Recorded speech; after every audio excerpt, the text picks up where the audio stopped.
Hello friends, Mr. Strange here, and today we're going to be talking to you about more anomalies that are on the surface of the moon. Well, supposedly on the surface of the moon. I kind of highly doubt it myself, but you just never know about these things because NASA are such liars and deceivers, you don't know what's the truth and what's not the truth. It's like they take all those photographs and they'll mix it in with all these anomalies and all these other things and they'll airbrush out what you don't want you to see. That's the whole problem here.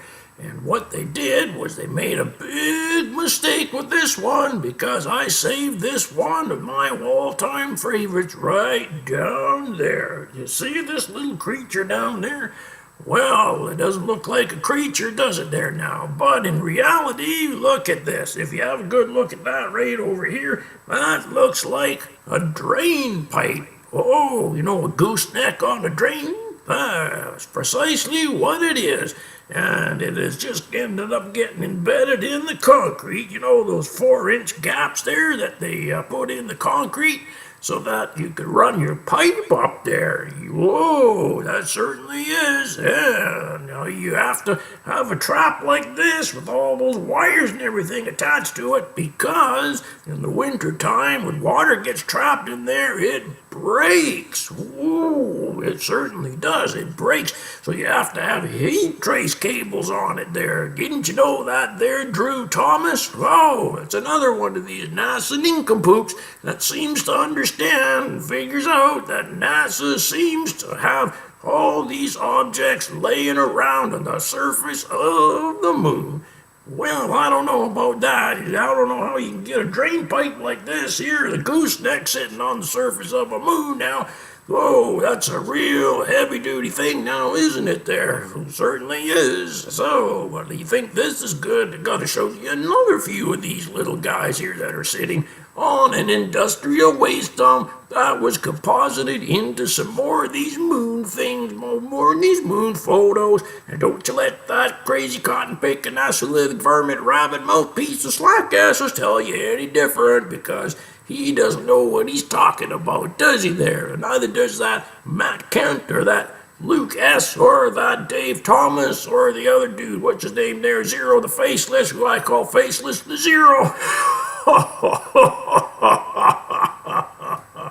Certainly is now. You couldn't get any more of a zero than that now, could you? Oh, okay there. So, without further ado, as I always like to say, let's just roll another little picture so that we can show you what we're talking about. But this one here's pretty good now, isn't it there, folks? That's a real good one down there. Now, the thing is, what you got to remember is these items are not supposed to be there. And that's what you have to understand. They're not supposed to be there.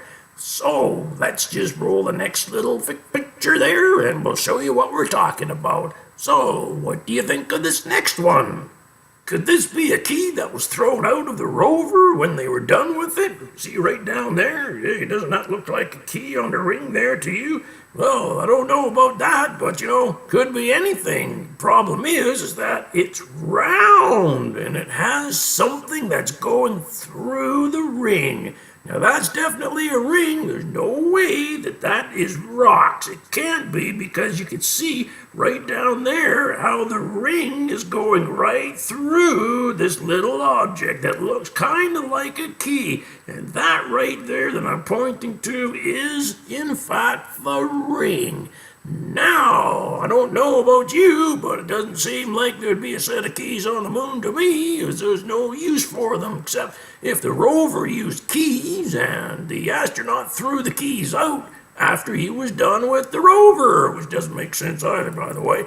Now, what about this up here? Whoa, that looks almost like a gasoline nozzle right up there, but it doesn't matter what it is and what it isn't. It shouldn't be on the surface of any moon if no human being has ever been there. Whoa, but you can't tell that to Slackass, and you can't tell that to Pop Robson, this crazy cotton-picking, analytical mouthpiece varmint rabbit. And you can't tell that to Matt Kent. You can't tell that to any of these guys because they don't want to listen. They're happy to be in their own little worlds of lies and deceit, and they believe everything the government tells them because the government looks after all you people really good now, doesn't it?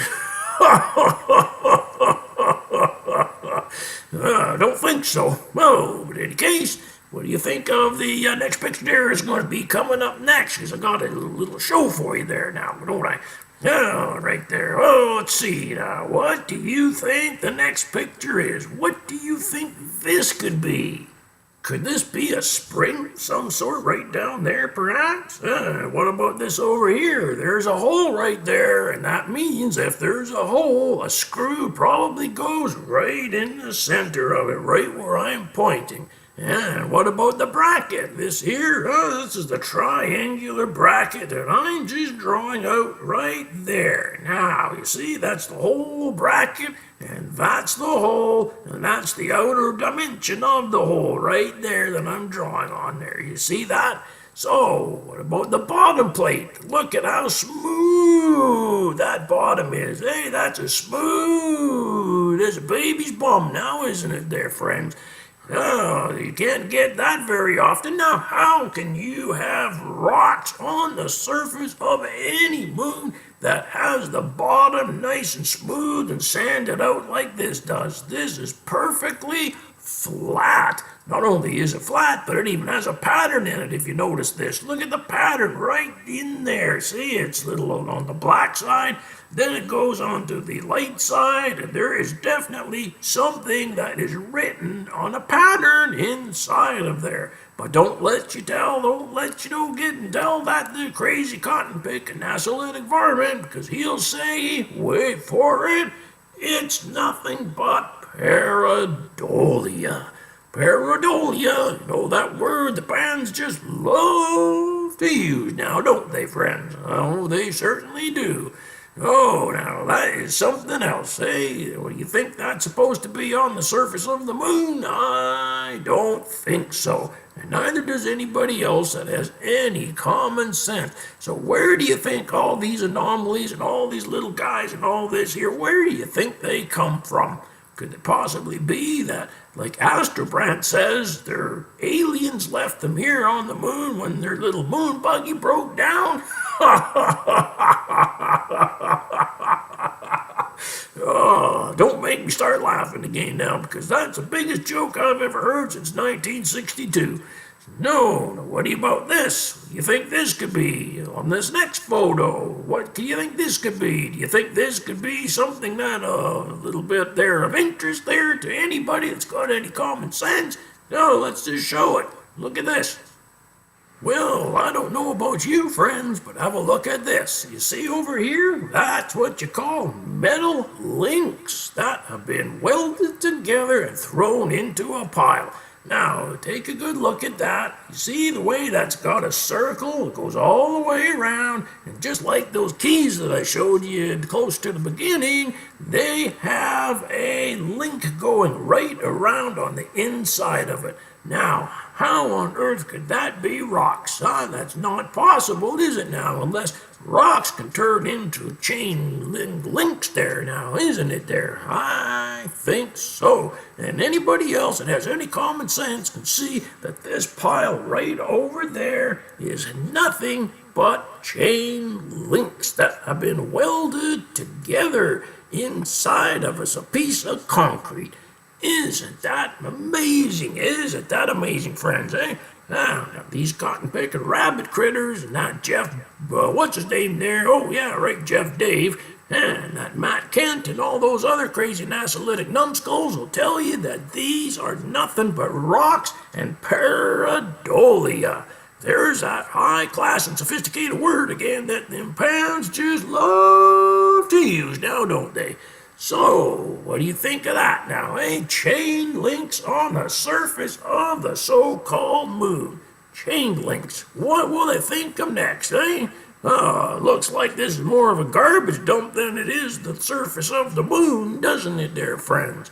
Oh, a terrible thing these guys are doing by lying to you and lying to me and lying to the whole world. Terrible, terrible, terrible, terrible. Oh, it just makes me shake my head. It's a terrible crime that they're stealing all this money out of you, the taxpayers' pockets, to put up all of this cotton picking rubbish and try to sell it to the American public and the whole world as rocks. Rocks. Can you believe that? These guys are all saying they're nothing but rocks. Well, I don't think so, and neither does anyone else that has any common sense. And you don't need to go cutting a manta ray apart to know that it's a manta ray with your eyes now, do you, if you see one in the ocean? Because we've seen lots of pictures of them in the National Geographic, which, by the way, is Slackass's Bible. Oh, it certainly is. But these here are definitely chain links. No question about it. Now, if you think this is good, just watch this little video clip I have for you coming right up here. I just want to ask you a serious question. Do you see anything wrong with this here photograph, Slackass? Anything? Well, do you? Oh, okay, you've had enough time to think about it, so I'm going to tell you all what's wrong with this here photograph. All right there, Slackass? Oh, good. Now, firstly, you keep telling the good, the bad, and the gullible slacklights that there is no ambient temperature on the surface of the moon. Isn't that right there, Slackass? Then you say that the only way that he can enter into an astronaut is through the soles of his boots. Isn't that right there, Slackass? Now, here's the soles of his boots right over there just to show you because you're so dumb.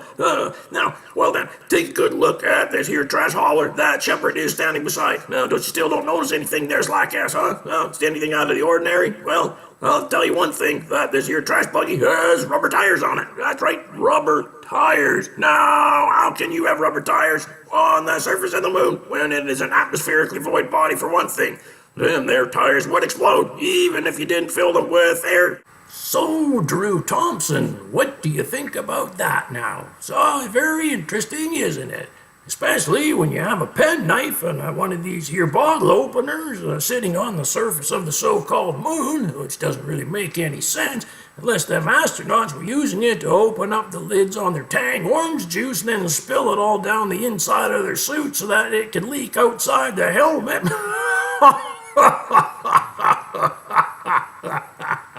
Oh, certainly did now. Oh, that was a terrible thing. Hey, we really caught them guys good in that lie, didn't we now, friends? Oh, we certainly did.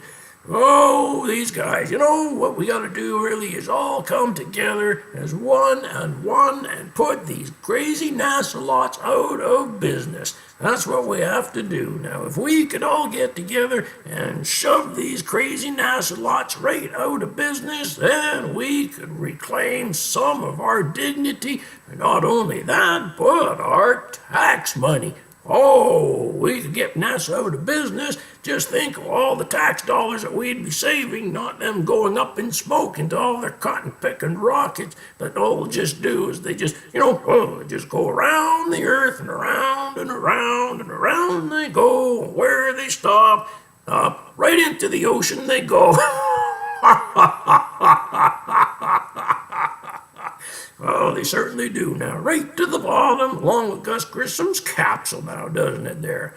Well, anyways, that's my spiel for today. You guys have a good one, and hey, ho, and all that other stuff there. Mr. Strange, out.